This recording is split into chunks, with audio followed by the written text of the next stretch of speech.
Today is May the 9th, 2024. It's your boy Chris, and this is the ChrisBeCappinn NBA Show. Live on Twitter, live on YouTube as well, as we always are. Excuse me, running a couple minutes late this morning, so I apologize to everyone that was waiting. Just a whole lot going on this morning, man. But we got two games on the board for today, so we're just going to jump right into it, man. Appreciate everybody for tapping in as always. Hit the like button as you join. Definitely helps the algorithm, helps the channel. As always, we're presented by OzJam, and we're going to jump right into it. So first game, well, actually, quick recap. Yesterday, only one play I gave out. I really talked about liking the Pacers yesterday morning, but I told you guys I didn't lock it in as far as the +5, and I'm glad I didn't. This team just can't close a game for whatever reason. Fourth quarter, second half, they look like a shell of themselves, and the Knicks just seemed like they wanted more. So we did go official with the Pacers team total over. I sent it out to the members around 3:45 p.m.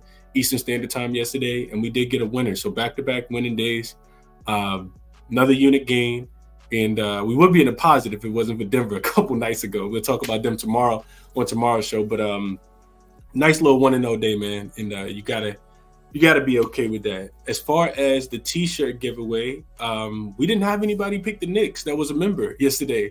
Everybody picked the Pacers. Nobody picked the Knicks. I think we had like maybe 15, 20 entries, and nobody picked the Knicks yesterday. Everybody picked the Pacers. So no T-shirts to be given away. As far as T-shirts giveaway for Wednesday, well, today's Thursday. So as far as T-shirt giveaway for Tuesday, Mark, I did get your email, and I will be sending your T-shirt out to you. We'll be sending your T-shirt out to you today. So same thing for today. You guys just pick the winner. You got to pick the correct side, and then whoever's the closest on the total will receive. I'll let you guys know whoever's the closest tomorrow. One guess per game, and then of course your first guess is your only guess as well. And your entry just got to be made before tip off. There are black ChrisBeCappinn logo T-shirts and white. So just let me know what you guys think about today's two games. We got two games on the slate throughout the whole weekend. So yesterday was the only day that we didn't have just one game. So let's jump into it for today, man. What up, Alex? He said it yesterday. Knicks have the better coach, and he showed in the second half. Good game, though. I don't know if it was coaching, Alex. I think I disagree with that. I think they got the more heart. Those 5 offensive rebounds that the Knicks got late definitely decided the game. What up, Prolific? Appreciate you in here. He says, please hit the like button on your way in. Appreciate you for shouting us out. What up, Derek? My guy Mark is in here is with us as always. He says, let's have a great day. And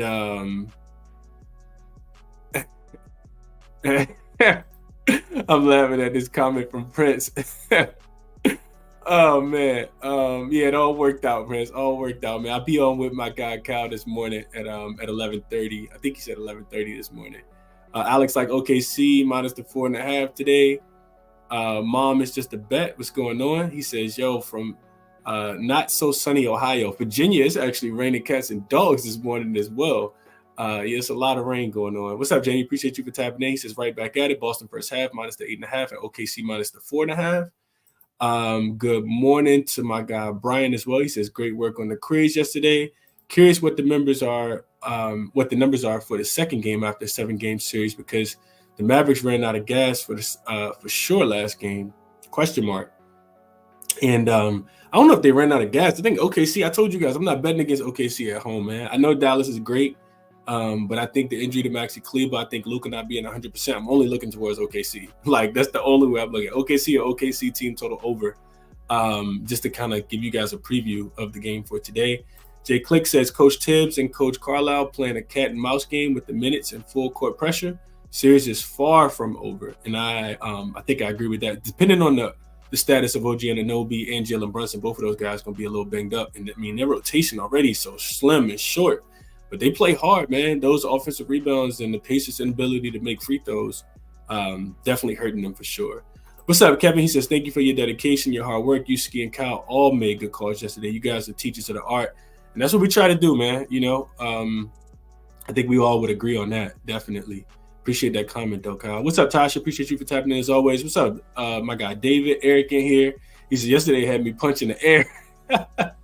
What up, PZ? He said he cashed on McBride under his points, rebounds, and assists yesterday. All right, let's jump into it for today, man. Appreciate everybody for tapping in as always. The Tiger says that 24-1 run Rick, let's go, was a little questionable.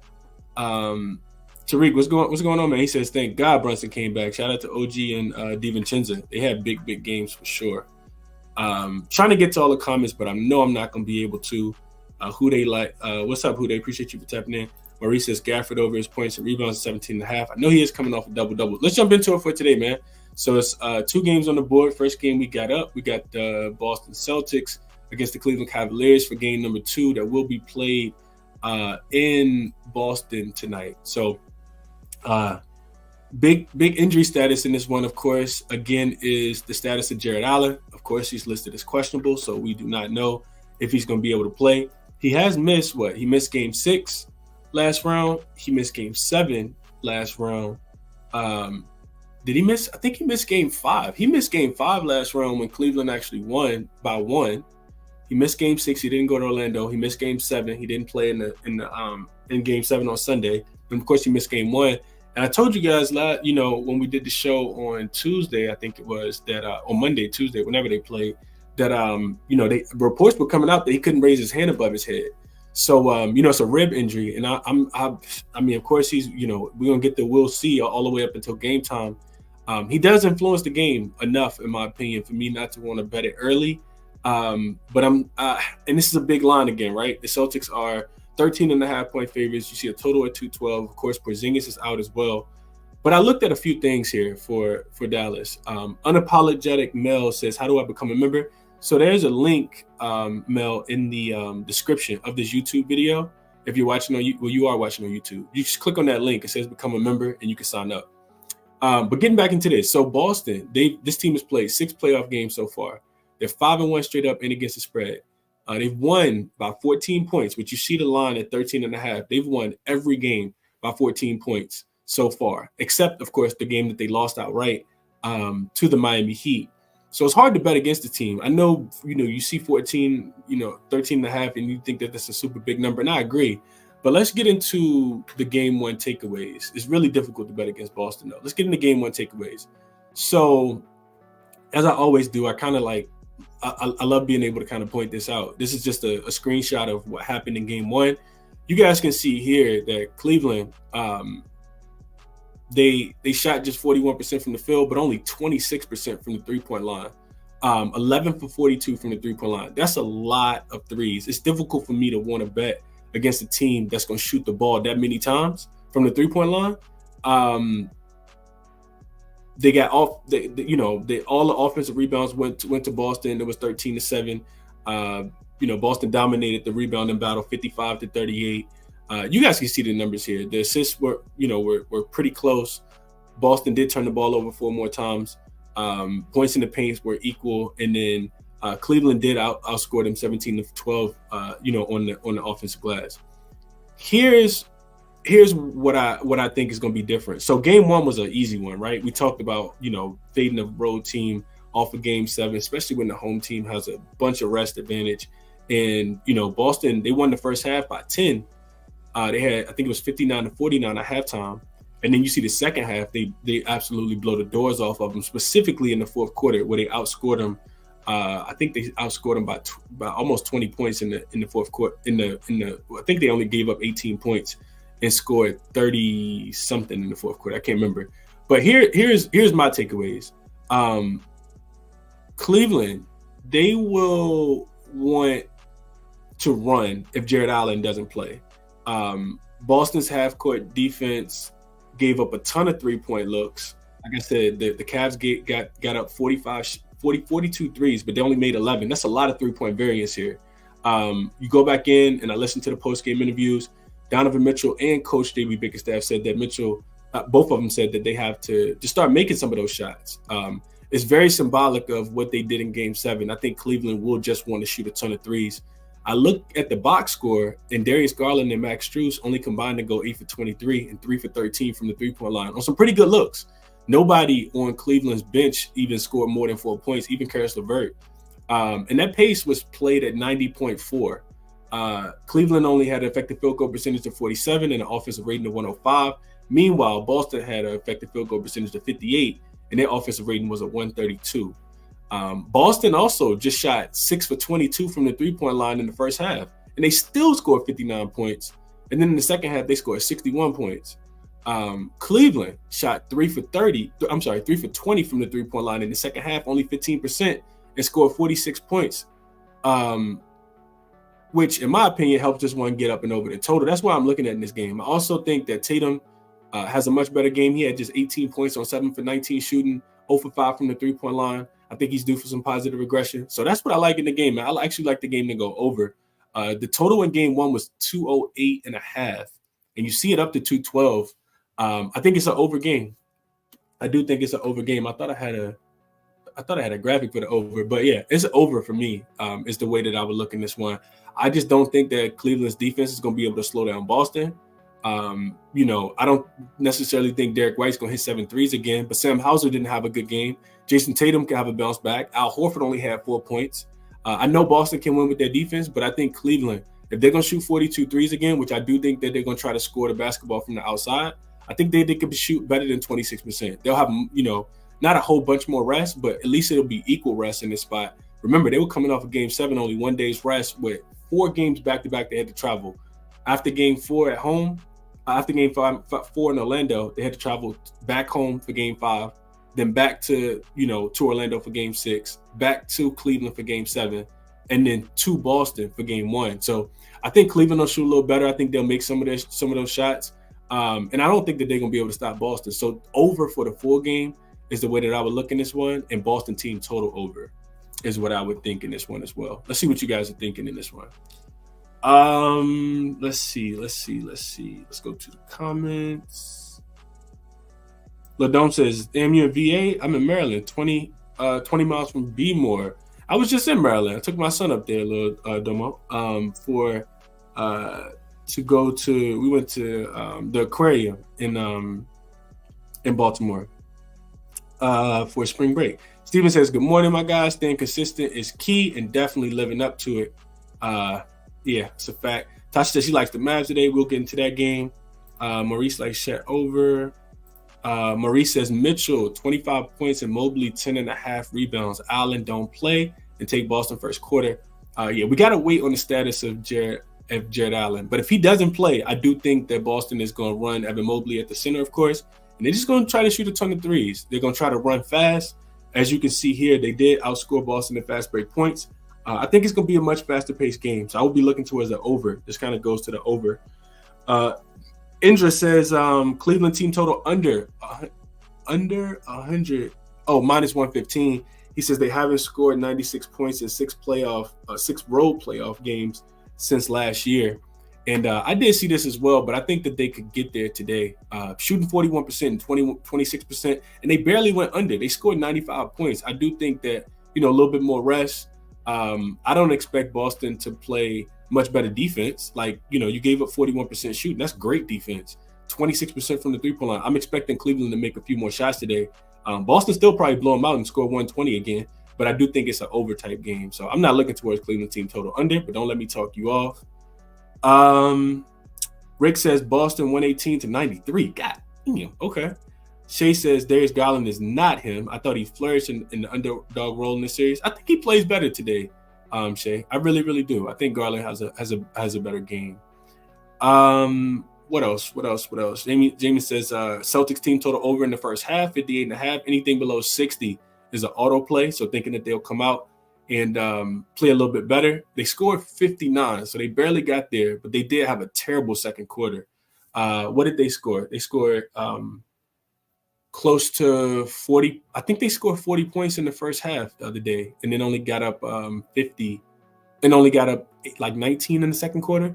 So I couldn't talk you off. What up to my guy, Justin? Appreciate you for tapping in. Rick says he got OKC 115-97. Let's see. What else y'all saying? Justin likes that team total over in the first half for the Celtics as well at 58.5. Mark says Tatum smoked them without Tatum playing well. Boston smoked them without Tatum play well. He says, I laid the points.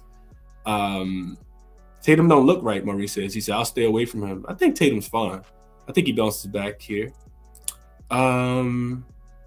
Zach says, loving the picks, trying to stay up. I'm off to bed, though. Bro, I'll listen back in the morning. It's late in Australia over here. OKC all day, though. Peace. Appreciate you for tapping in, Zach, from Australia. Trey says, just made it. We're looking at a trifecta again. First quarter, first half, full game. I did not play the side at all.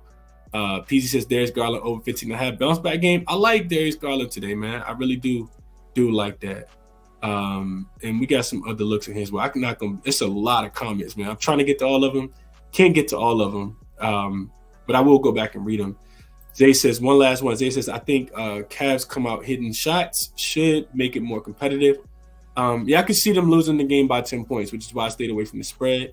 But I do think it's more of an over-type game.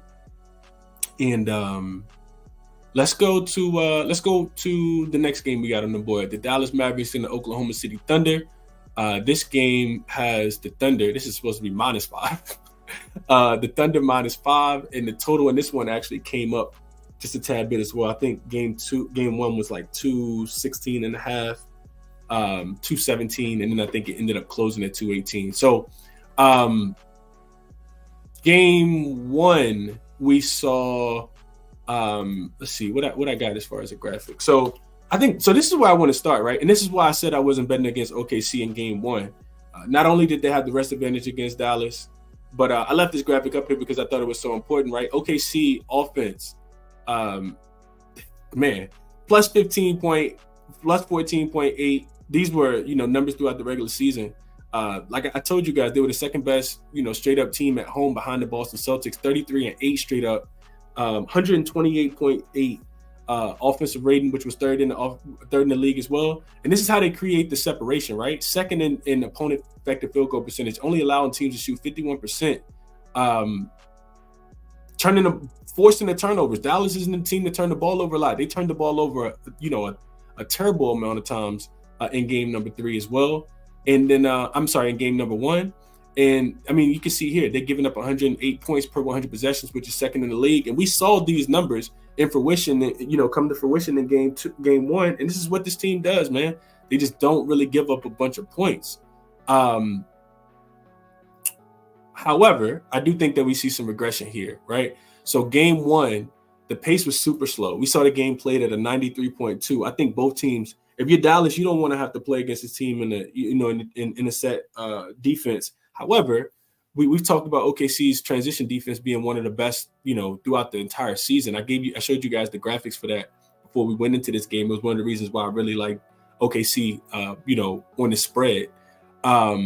Dallas shot 41%, 46% effective field goal percentage, only shot 34% from the three-point line in game 1.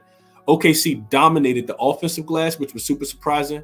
Dallas had an offensive rating of just 102, and OKC had an offensive rating of 125. You see Luka really struggle. He shot just 6 for 19 from the field, 1 for 8 from the three-point line, finished with 19 points, had 5 turnovers, and he had the worst plus minus on the team at a -21. Daniel Gafford was really the only, highlight. He did have 16 points and 11 rebounds, 5 offensive rebounds, and they still got blown out. OKC bench outscored them 42-23, and Dallas was held to just 39% shooting, 34% from the three-point line. The telling thing to me was how Dallas turned the ball over. And it was also OKC actually out-rebounding them. Dallas doesn't have a chance in this series if they're going to get out-rebounded, because that's supposed to be one of their advantages with Gafford and Lively. And excuse me, and if they don't stop turning the ball over, like, you're not going to be able to turn the ball over and beat OKC. You're going to have to be able to beat them in some facet of the game. I don't think Kyrie and Luka just going to be enough, man.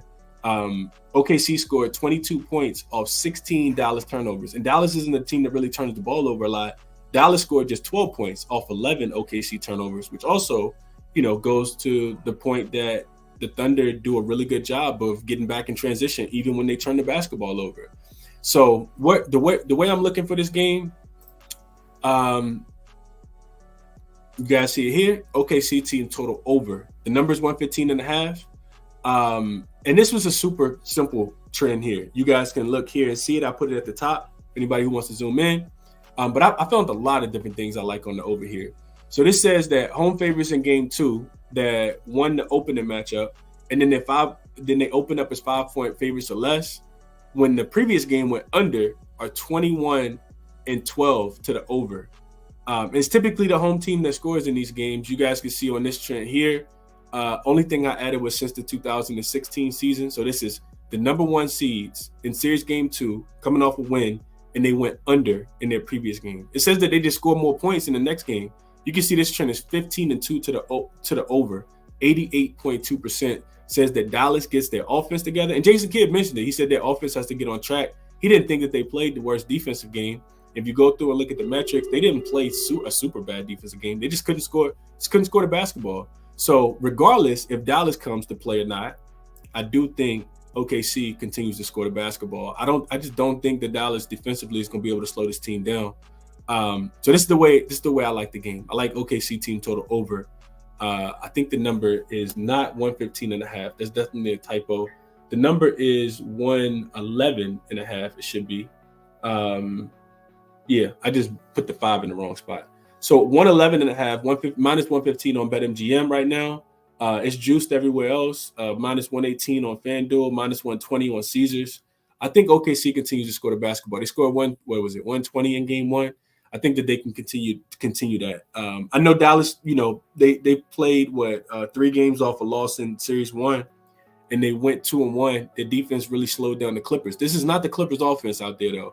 This is not old James Harden and PG, living at the 3-point line. They really couldn't get downhill. This is Chet Holmgren stretching the floor. This is, SGA scoring 29 points in game number 1, getting to the free throw line. And Luka doesn't look 100%, so liability on defense potentially as well. These are all the reasons why I like OKC to go over their team total today, man. That's what I'm looking at for this game specifically. Before we get into a recap, let's see what you guys are thinking about this one.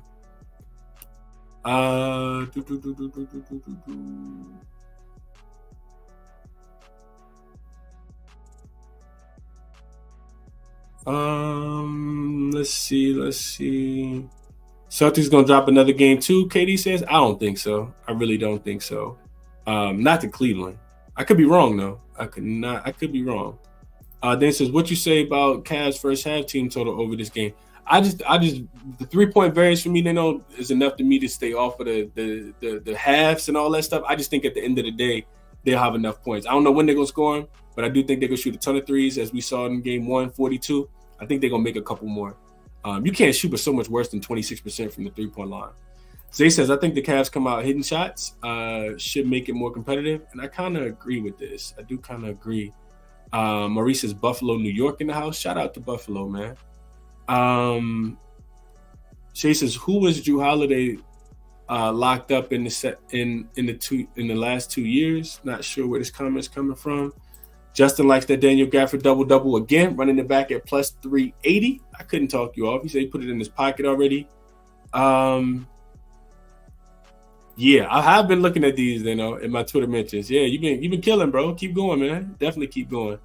Dumo says, if Luka was healthy, I would be all over the Mavs money line, but just ain't right, and it's messing up the flow of the whole time. And I kind of agree with this. Luka don't look 100% out there. He's dealing with some injuries. Meanwhile, OKC is fully healthy. Kevin says he thinks Jalen Williams will have a better game, and if he does, it will be a blowout. PZ likes that Daniel Gafford over his 19.5 points, rebounds, and assists here. Trey says Thunder Buddies all day. If I had to play the spread, I would be looking towards OKC again, but I think I'm going to stay away from the spread here. Trace likes the team total over as well. We got some more Daniel Gafford double-double love at plus 310. And Tariq says, I do like the OKC team total with the Celtics team total. Yeah, I think these totals are a tad bit too low, Tariq. I typically like to play unders, but I can't play under with the Cavs defense. The Cavs defense, they couldn't stop Orlando, so I definitely can't expect them to be able to stop Boston. So I'm right there with you, aligned with you there. Carl says, you've been on fire, tapping in from Las Vegas here. Appreciate that, Carl. Just trying to keep it going. Zulu likes Gafford as well. Jamie says, yeah, I agree. Kid can't depend on Luka Harden to ISO for 3 quarters. Yeah, it's not going to happen. Not going to happen. Steven says, Nuggets staying alive? Or nah, I think the Nuggets are done. I mean, they're going to give it the best effort that they have, I think. I think they cooked, though. Jamal Murray's just compromised, in my opinion. But we'll talk about that game tomorrow. Quick recap before I get up out of here, man. And I didn't play either one of these yet. I do think that, the status of Jared Allen, I talk about it all the time. I think he does influence the total because here's my thing. if Cleveland plays without Jared Allen, I think they put Evan Mobley at the 5 and they just shoot 45, 50 more threes and see what can fall, what can stick, right? But if Jared Allen comes back, I think the tempo slows down. They run a lot more half-court offense and try to take advantage without Porzingis being there. So I do like the over, but I want Jared Allen to be out. And if Jared Allen's ruled in, maybe I'll look at, a Boston team total to go over versus the full game to go over. And OKC team total over 111.5. It's the only way I'm looking for this game, man. So those are my looks. Again, make sure you guys are members. Make sure you guys are leaving, correct who you think is going to win the game and, the score that you predicted it to be as well for the full games and to be entered for the T-shirt contest. And Mark, like I said, I'll shoot you your T-shirt today. We'll put that in the mail. Resources that I use to cap the game are here as always. Shout out to OddsJam, best sponsor in the world, best sports betting software in the world. Also, if you guys are interested in checking their software out for any of your handicapping needs, they have every sport.